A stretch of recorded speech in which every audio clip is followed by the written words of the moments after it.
नवरात्रीच्या दिवसामध्ये विधीपूर्वक तुळशीचं पूजन केल्यानं आपल्या घरातील आजारासंबंधित समस्या दूर होऊ शकतात आणि घरामध्ये सुखशांती आणि आनंद कायम टिकून राहण्यास मदत मिळतो.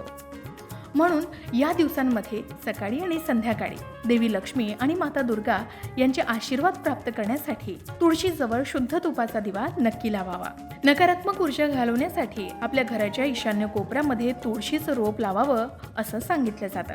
याही व्यतिरिक्त जर आपल्या घरामध्ये तुळशीचं रोप नसेल तर नवरात्रीच्या दिवसांमध्ये तुळशीचं रोप आवर्जून लावावं असं सांगितलं जातं.